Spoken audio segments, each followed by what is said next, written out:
What's up, girls and boys? Welcome back on my channel. Now, Shibarium's project Bad is making some serious move. Why? Let me show you the details. I got the boys on the channel. They're gonna give you more details regarding Bad and Shibarium. Guys, take over. What does this mean for the bad idea community? Kate, in your opinion, and then from the perspective of Mr. Lightspeed, what does this partnership mean? Oh, awesome question. So, I'm always, why am I actually working for no payments is because I believe in the idea that cryptocurrency will somehow, at some point in the future and hopefully close future, replace fiat currencies as the, main payment method. And when integrating BED, it means that we are making it possible for businesses all around the world and actually for individuals as well to explore it as a payment method, to try something new and to actually see the benefits. And there are lots of benefits, and I'm hoping that Mr. Lightspeed will help me out here and share them in a better way than I can. But if we're talking about like from solely like a technical standpoint, cryptocurrency, and in this case BED, is definitely better than fiat because there are no like awful banks, third-party providers, bans from like some centralized entity. These payments are lightning like fast, cheap, and so on, and just innovative, because like thousands of years ago people were using, I don't know, sticks as a payment method or something like that, and then we came up with coins or whatever, and then with the paper money, and now it's cryptocurrency, and it makes sense if you know what I mean. So that's one point, and the second point is that now that BED is integrated on ChangeNow, it means that it's part of ChangeNow's API, and ChangeNow's API is being used by lots of other projects. So, like, there are many wallets that are using our API, like Exodus wallet, for example, or whatever. And it means that if they want, they can start offering BED cross-chain swaps for their users as well, because it's available for them now. Also, sorry, just thinking, speaking generally from the user's point of view, BED is available to and for swaps to and from 900 other assets and like 70 other blockchains. And, always amazing for adoption, because just go and buy BED. Not a financial advice, sorry. Anyway, throwing it to Mr. Lightspeed. Yeah, for Bad Idea AI, there's two things that are really important. From a listings manager perspective and for the project, Change Now is basically one of the last steps we can take in a listings process for getting on various applications and utilities, DApps, and whatnot. First, I'll use like a wallet. First, you just want your token's logo and project descriptions to be added.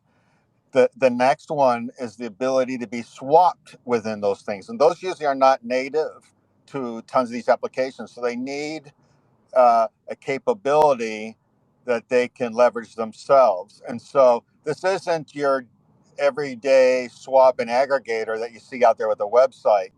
This is in products, hundreds of products. So we want the token to be discovered, and the more places it can be discovered, the more opportunities a person is presented with the possibility of trading it. So it's all about exposure when it comes to Change Now and ease of use, which is segues to now payments, where you have an immediate use case, right? Everyone's going, what's the utility? And I've been talking about token optionality as one of my soapbox speeches that people have probably gotten used to. But I always ask, how many different ways can you use your token, right? Because that counts. That means something. And so it's an immediate use case because you can now use BAD, if you so choose, as a payment method. Obviously, I prefer people held, but if someone wants something physical, they could do it. They can go to any merchant that has that as a payment service. They pay, they get their item, whatever it might be, and it's immediately reconciled. You don't have to wait for your checking account and a bank account to have a pending transaction hold it for 2 days. Everything's instant. You get what you want, the vendor gets what they want, and away you go. So it's an area of early adoption. It's a place that we can get involved in early. We have partners already that we can encourage them to incorporate the now payment solution into their method because they're providing a service and they're providing things to buy. So we will also look to make sure we're leveraging that capability. One thing you made me think of, we've had continuing conversations about how the AI that we're using in the Telegram has an interesting ability to allow people who might have been geo-restricted to have access to AI. And what you just said about banking the unbankable reminds me of another, I know it's a cliche, so forgive me, it's a crypto cliche at this point, you guys, that people who might have not had access to a bank account traditionally, therefore being restricted from having a debit card or a traditional credit card of any kind, might not have been able to make transactions at modern point-of-sale terminals, but through simple apps on their phone that allow for DeFi currency to be used, it allows the unbanked to participate in modern society and have transactions in places either online or in person where the payment systems match up. And that's in line with sort of not just your token optionality stuff that you've talked about, where you're saying give as many reasons to have this as possible. It also lines up with, like, I know this is cliche, forgive me, but it's that whole DeFi dream, right? Banking the unbankable, breaking down barriers, knocking down walls, giving technology to people who didn't have access to it. I know it's like pie in the sky stuff for projects that are maybe not like changing the world right now to talk about, but you have to dream big to get big. And it's neat to think that advancing payment solutions seems silly right now, but you never know when it's going to matter, right? You never know. So I'm totally behind it. We've already gotten many examples of people using what we're providing that have been geo-restricted. So to me, it's heartwarming. I feel like we are providing things for people. The AI bot system, we'll get into AI towards the end of this conversation, but we are helping people, and I think that matters. Thanks for bringing that up, Shane. No, it's neat. And I wonder, Kate, do you think, I know you do, because there's got to be a sense of satisfaction from knowing that, like, Change Now and Now Payments also provide that, not just for Bad Idea, but can you talk about, outside of even maybe Bad Idea, your ecosystem is providing a huge amount of access for people that might not have had it. So what can you say about that type of situation? Well, I just wanted to actually comment on the fact that sometimes people say that, like, if, for example, BAD is integrated by no payments, why would people wanna, like, part with their BAD tokens? Why would they wanna buy something with it? Why would it make sense? Is it better to hold on to them? And usually, what I say in such situations, and this is a great use case and like an amazing opportunity, and actually a cool feature that no payments has.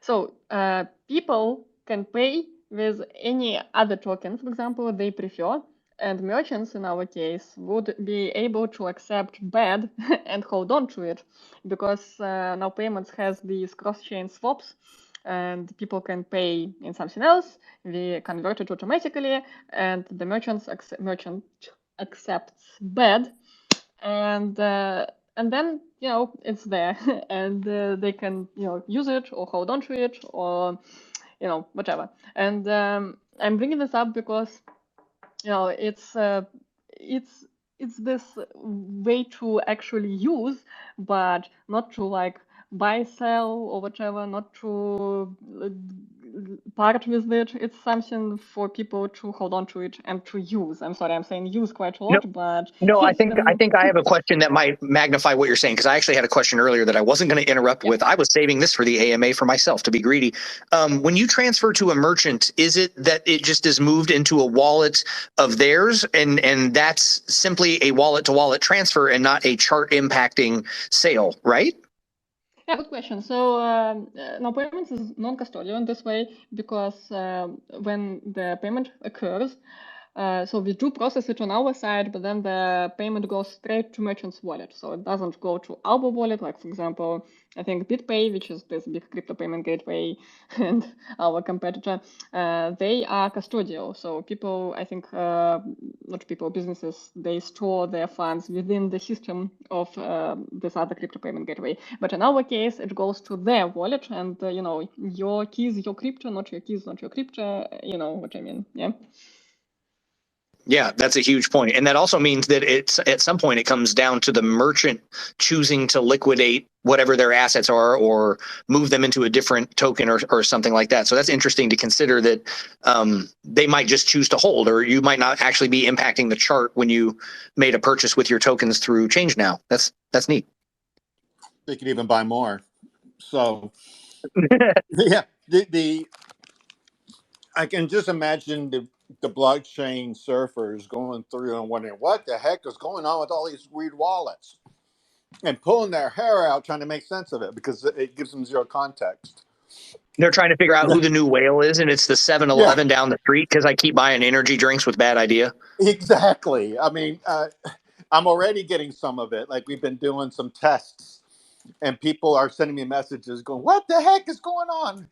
What is they?" And so it's going to be more of that. As people are providing more and more payments or exchanging for services, that's what you see, and it's actually pretty good. I mean, that's exactly what we want in DeFi. And besides, they don't have to then cash that into a stable coin to buy something. It's now a currency in and of itself. It's a form of payment. And so anyone who wants to do this doesn't have to sit there and go through all these steps to try to go, oh, I want to buy this, but first I got to get my USDT or USDC. So we just save people lots of steps. Yep. There's a lot going on. Kate, I have a kind of a follow-up question because I mentioned the ecosystem that you guys have. When a user, let's say somebody down there that's listening right now, wants to interact with either ChangeNow or Now Payments, what would you say is the best way to do that? Is it a website that we're going to? Do you guys use an app right now, or is it a DApp? Is it an in-wallet DApp? What are you guys using? Yeah, good question, because there are like many touch points, many points of entry, if I might say so. So if you are a user, not like a business or whatever, and you want to use ChangeNow, then you can use our website, or we also have a mobile app. And you don't have to register or anything. You don't have to sign up. You can just go to the website and start swapping. You can sign up if you want to have like a history of your transactions or some discounts or whatever. So it's an option. Then if you're a business and you want to integrate ChangeNow's API, then you can sign up as a business. But again, you don't have to provide like any documentation or anything. It's just your email address, and you get like verification code, and then you are in our partners account, and there you can start integrating our widget, our API, and stuff like that. So that's ChangeNow. And for Now Payments, it's a B2B service. Sorry, that's like a marketing term. I mean, it's for businesses. And again, businesses can sign up just by leaving their address, entering their address, email address, and then they get access to our partners account. And again, in there, they can start interacting with our API or our e-commerce plugins and stuff like that. And yeah, so the main idea here is that unlike banks, we don't require like this personal info or anything, any like verification stuff, unless you wanna use our on-ramp or off-ramp for fiat conversion. Then, because it's banks and it's fiat, then there is verification required. But for crypto to crypto, it's decentralized, happy, free stuff. Sorry, I hope I'm making sense. No, you're making more sense. You don't have to keep apologizing at all. You don't owe me an apology for nothing. I'm laughing. I paused and walked away for a second. I was wandering through the comments. I'm laughing at the dude who called using bad to buy things a $10 million slice of pizza, because I'm not here to argue with you. I love your energy. The Bitcoin pizza story is legendary. So for those of you that don't know, he's making the reference to Bitcoin pizza, and he's obviously, we're not going to convince that guy to give away a single bad token for anything. Maybe he's got something else that's all dusty and musty in his wallet, and he can use it to get rid of it. But I understand that not everyone's going to want over there and do that. But you had me laughing. What was his name? Red Rider, something like that in the comments. I'm looking through the comments now. There is an app. I see the guy asking about that. We just covered the Android app. That was Shib X Bad Idea asked about that.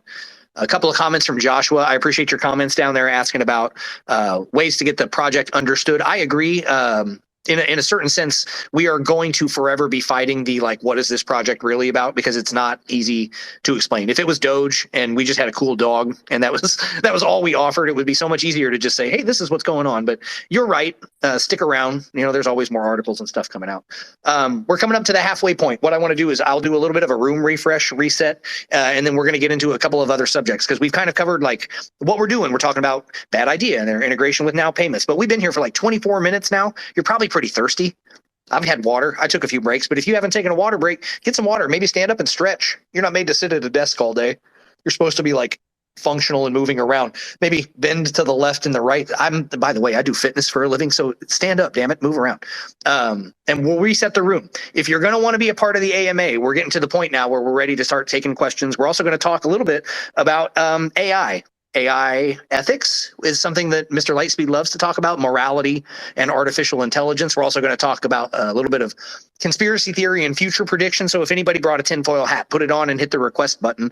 And this would be the time for you to come up. We're also just going to be willing to take some questions about Bad Idea, what Chris has been working on in the background. You can ask Kate some questions about Now Payments and Change Now if you have any questions about what they offer, or if you're here, and you have questions for her about what you're doing somewhere else, just send her a DM and stuff. So water break, stand up, stretch. Welcome to the room reset. Hi, I'm Pulse.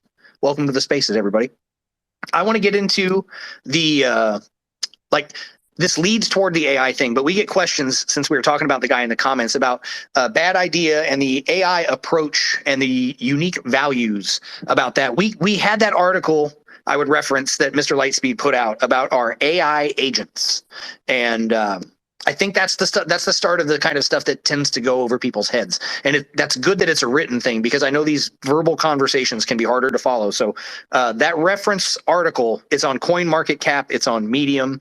He's got it on his X profile. I believe it might even be a pinned post. So if you want to read more about this is some cool stuff. But can you recap the short version of like what Bad Ideas AI agents are and why that's unique for what we do?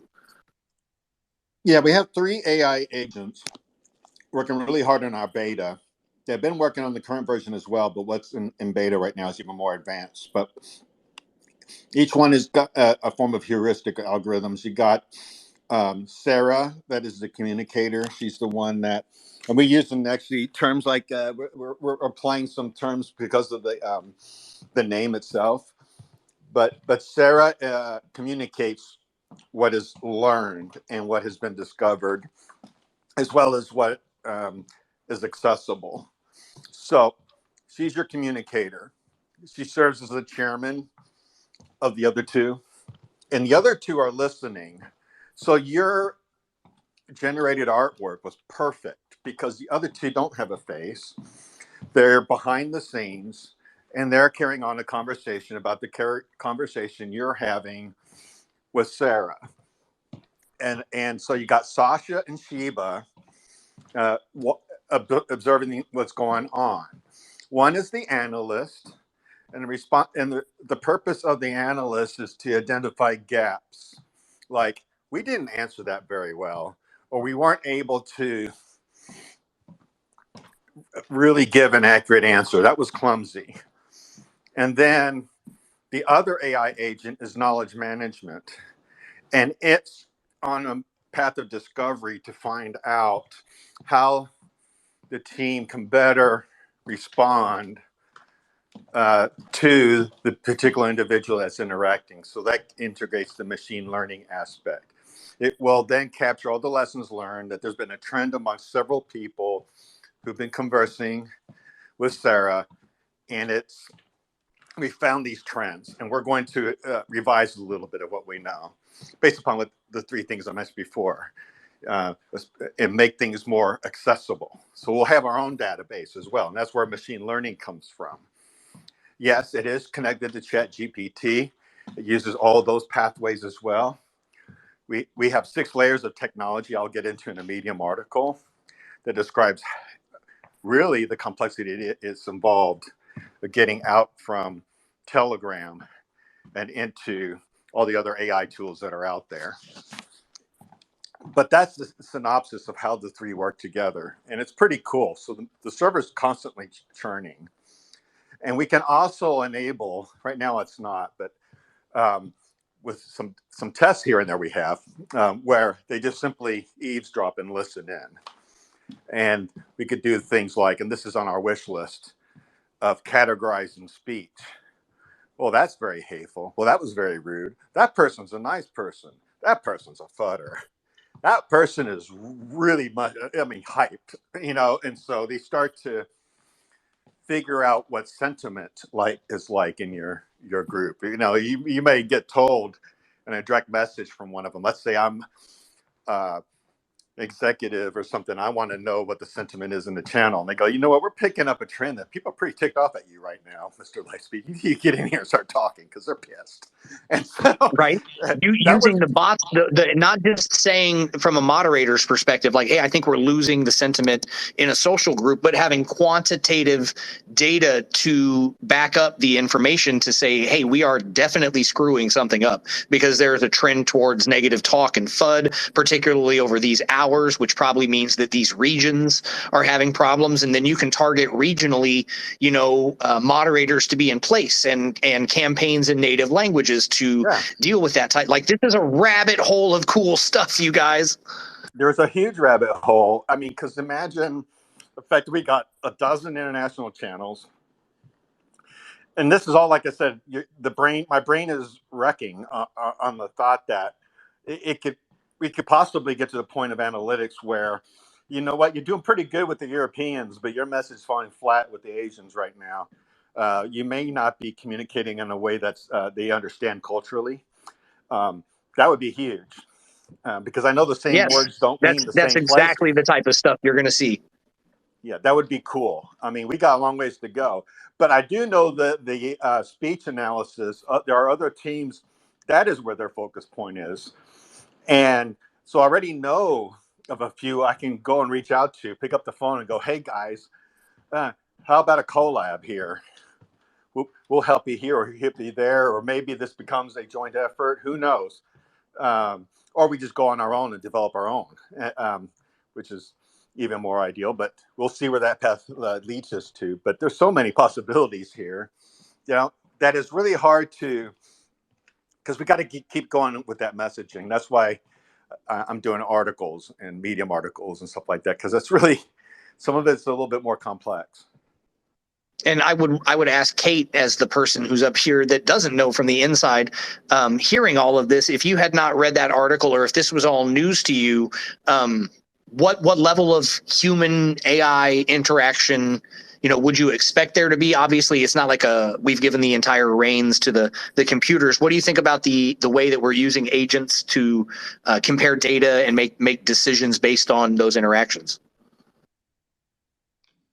Yeah, thanks. Yeah, I'm so far away from this, because I haven't been really into this so far for now, because after this AMA, that's definitely something I'm, jumping into. But with my very limited interactions with AI, I'm sure, it's like cryptocurrency. Like, cryptocurrency is going to take the world, by storm at some point, because right now it's the very, very beginning stages. So not all of the people know about, the cryptocurrency, and when they hear cryptocurrency, they think it's something scary or whatever, something that they don't know. Because when people don't know something, they think it's scary. It's like this with cryptocurrency, and it's kind of the same with AI, because when people think AI, it's either, oh my God, AI is going to, make us all their slaves, or it's something like asking AI what to write, for a press release or whatever. But in the end, both cryptocurrency and AI, maybe together, like with bad idea, AI and now payments, will become instruments, tools people use on a daily basis, and people would be like, however did we live before those, because those are something you can't live without. Sorry, I'm again sorry. No, Sorry for being no, sorry. not sorry at all. I feel the same way because there's things I've integrated so far just from having access to GPT that I wouldn't have thought that they would have made things that much easier. Sometimes it's just quality checking the things that you might have already written against it, and sometimes it's generating whole new ideas. With what we are doing here, though, I would ask if anyone in the audience, because we're coming around, like we said, we're trying to be around a 45-minute window here. Is anyone down here in the audience less than optimistic about AI? Like, it's cool if you've got that idea and you're here and you want to hold the token and you think it's cool, but like long-term outcome, we're talking like 5 years, 10 years. Does it worry you? 20 years, are you cool with not having a steering wheel in your car ever again? 30 years, are you going to let a AI surgeon do the work on you and deliver your child for you? 60 years, like you are not around anymore. Are you confident that the next generation can handle this type of responsibility? Like, let's get dark. Y'all, what do you think? Lightspeed, is this Pandora's box? Is this a great tool or a thing that's a problem? Well, if you want me to go dark and get scary, there was a study in 2018 that predicted by the year 2027 a truck could drive itself. It already is, right? So thanks to Elon Musk, they got a truck that can already navigate itself. The self-driving concept. Now, Yep. they didn't define what it exactly meant. Fully autonomous, not even a driver inside of it, a drone truck, right? That would be the ultimate aim. So we're not there yet in that concept, but we're getting pretty darn close to that. The thing is, intelligence also includes empathy, right? It includes sensitivity to another person's emotions. Sorry for my dog, but those things AI is horrible at. So that gives me a little relief. But we have to supervise it from a morality and ethics point of view because it doesn't know what's against the law or what fits certain cultural norms. And so it's just going to give you a pragmatic answer, and it's up to you to make sure that's going to fit to where you're at. So that's my argument. That's not yet going. We don't have much to worry about for quite a while. And there's another unique. But what is quite a while though when we're talking about computers like this? I mean, Well, is quite a while 5 years to you, or is that 10 years? Or some of the people that are down here listening might be, like 20, 30 years old. That's quite a while. It's coming quick. I think it'll be 120 years before AI can do all the tests that humans do, so they can do things that their intelligence can do. Okay, that's quite a while. Yeah, things that can be automated. But still, morality, ethics, those kind of things are still going to be an issue. But what's slowing it up right now, just to understand the hurdle that they'll have to get to in that time frame, is what's called spot learning. In other words, if I went to a baby, a little 2-year-old, whatever, and said, "This is an apple, this is an orange," you do it a couple of times, and they understand it. That's an apple, that's an orange. But right now, to this day in 2023, machine learning, it takes thousands upon tens of thousands of sample sets before they're finally confident enough that it arrives to an approximation, the error rate of a human being. And it's still not even at the error rate. So just 6 years ago, we were around the 50% mark. We're now, I'll have to go look it up again, the error rate in and of itself, even after all that learning, still making a lot of mistakes where we can just go, that's an apple. So that's the main hang up it's going to have. It's the amount of training it still needs to take to learn. Sure. And that's an interesting thought. I mean, not to be too full of my human self, but they always say, the brain is one of the greatest computers of all time. So the ability to spot learn is something that a computer, like you're saying, it's the amount of exposure required at this point, the repetition required, it's incomparable to how easy it is to get a person trained on some things, visually at least, for sure.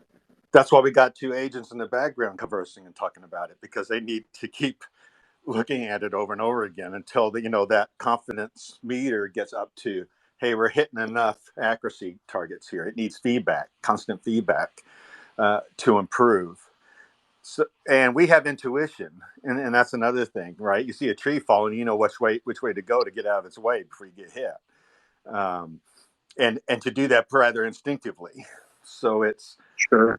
so when you get into physics, intuition, and some other things, humans have a lot of advantage. But in terms of just pure automation, that's going to come pretty damn quick. Well, then let me ask, let's go to the darkest place. And I have a jump off for this sort of thinking is, does AI ever take over? You know, like, does it ever become a problem? Is it us versus them? And I want to ask specifically because I'm interested in Neuralink, which is what one of the things that Elon Musk is working on, the integration into the brain using some of his technology and stuff. Like, where's the slippery slope? When do you cross the event horizon, the point at which you realize that there is no going back because what you've set in motion is the machines are now, you know, on their own? Is it really an existential threat? My brain is breaking right now, but yeah, definitely. If someone had a Neuralink, right, is it the person making the decision or is it the device? Because if it's the device, I'm gonna be scared of shit. Yeah. Right. So You're not signing up for the clinical trials on that then? no, hell no. Okay. I mean, if it's a simple thing to store some additional knowledge, I mean, that'd be pretty cool. I don't know if we're at the point where we're gonna save our entire soul, and if you pass away, you just put your plug yourself into another symbiont and continue your life.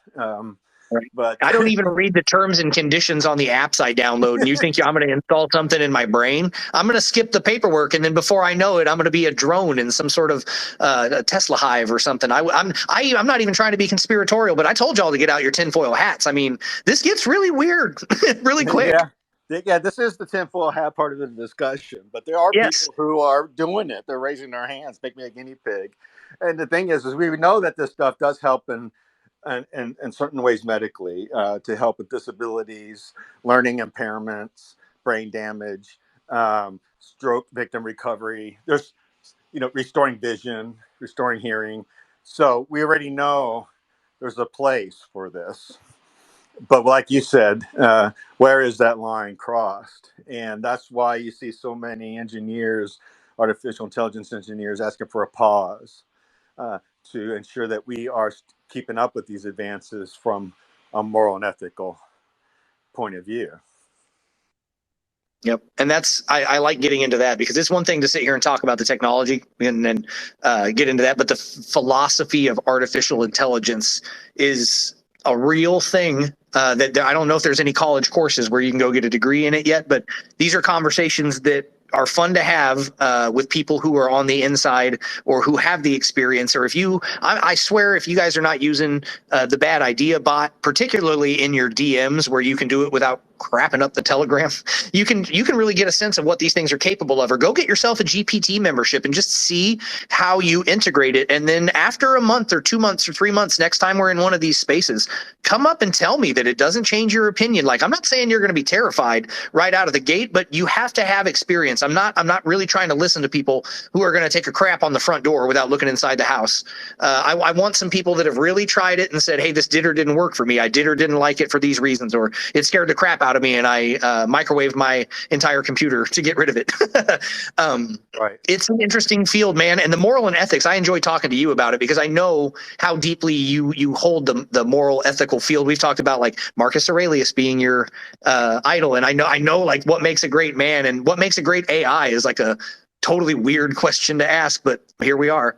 Yep. And if you want to go dark, I can apply my military lens to it all when it comes to drones and casualties. And are you meeting the rules of engagement? Are you meeting the law of armed conflict? Because people don't realize that there is one called treaties that people sign to, like the Geneva Convention and whatnot. Are you applying, even in conflict, are you applying some sense of morality in that spectrum, for ugly as it can get? And so these are decisions that are even in the darkest of places of military application. Where do you say, oh, hell no, there's got to be a human in the loop? There absolutely must be. So, yeah, I think we are in scary times for sure.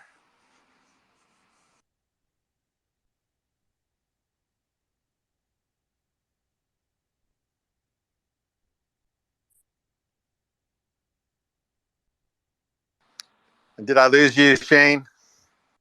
Oh, so sorry about that. I was cruising through the comment section. I'm cruising through the comments and I see a couple of people that had some things I want to address. And then when I get done with that, I want to go through the pin posts because we're about the 45-minute mark. And this should take enough time that we can do final thoughts with everybody and then we're good to go if everybody's cool with that, right? Let's see, comment section. Somebody said that I talk too fast. If I had $1 for every time I heard that, I would have many dollars. The good news is this is a recorded spaces. You can always go back and listen to the recording. You can also use the closed caption feature, which will be available in the recording. You can use closed captioning and you can read along there. That's something that's easy to do. There was another, let me scroll. I went past it. Celebrity voices. I don't know about that in AI. That'll be a hard one. Plans to reduce the supply? No, probably not. We cover that one quite a bit. If you wanted to get in contact for a collaboration, that's a great question. If you needed anything from Change Now Payments, or their umbrella of Now Solutions, if you needed something from Mr. Lightspeed, his listing services, any access to what he can offer you as you make your way through DeFi, or through me, whether it's for Bad Idea or for digital marketing or whatever, you can just DM us. It may take us a while to respond, but you can always DM. I think my DMs and everybody else's are open for that stuff as far as I go. And then let's go through the pin posts. Lightspeed's coin market cap. We talked about that. So if you wanted to read more about the 3 AI agents, there's a post up there that links to coin market cap to definitely check out.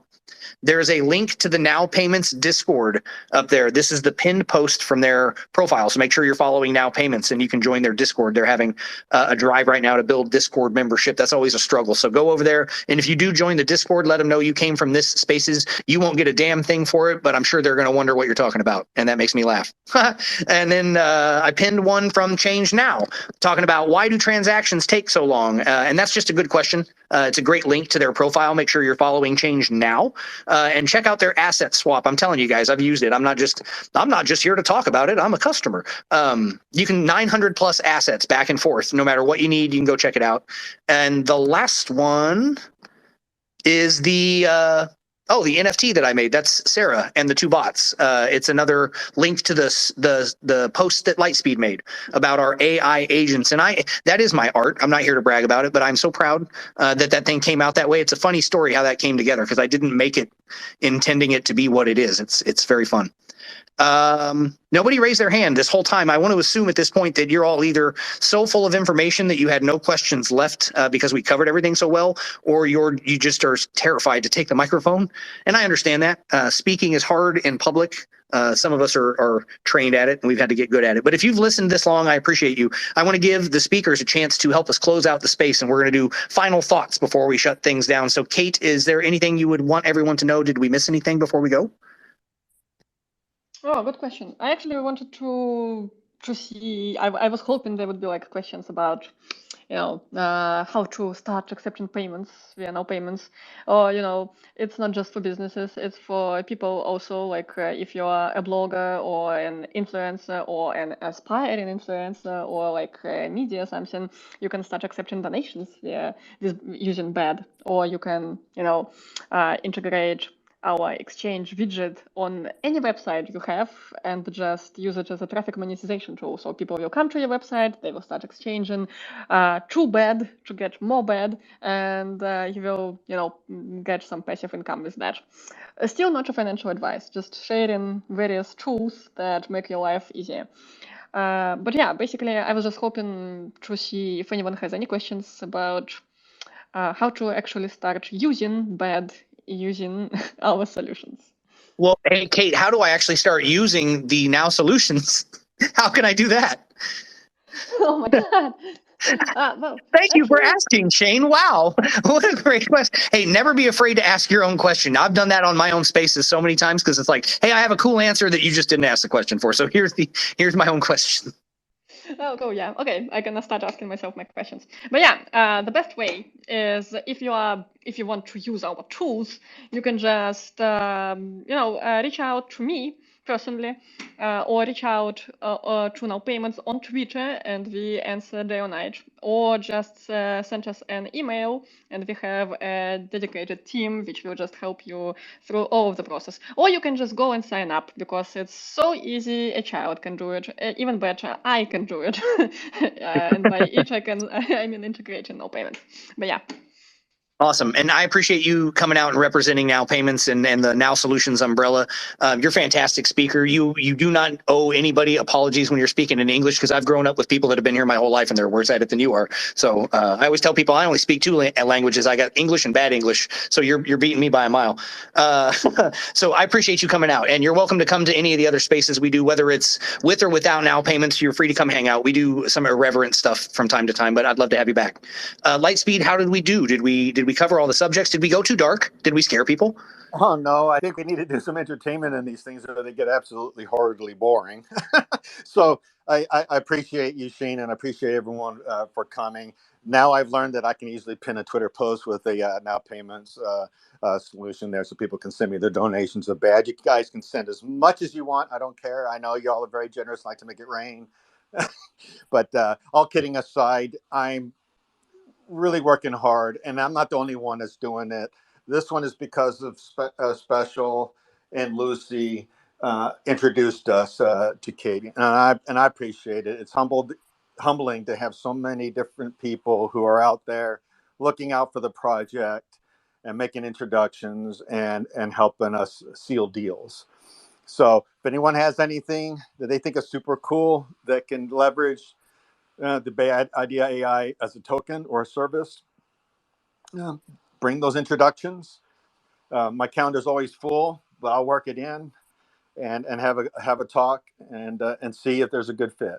So again, this was community led. This is how DAO constructs work, and I'm very proud of it. Thank you.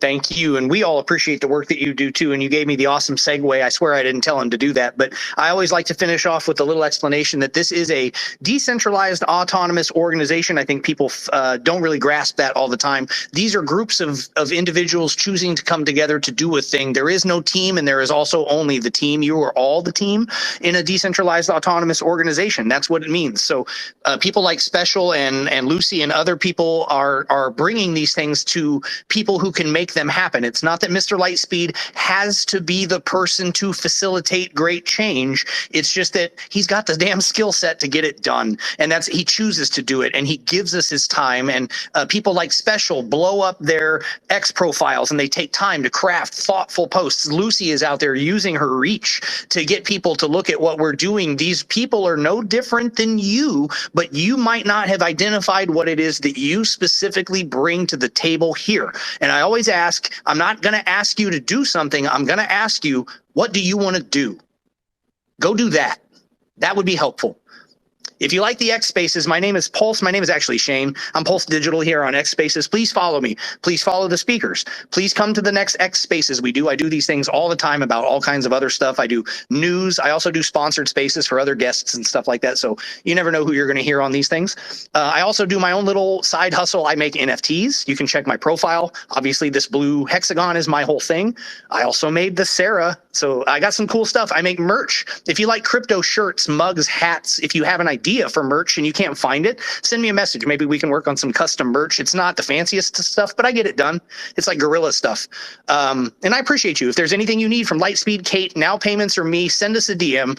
I'll be here next time. Thank you for listening. And if you listen to the recording,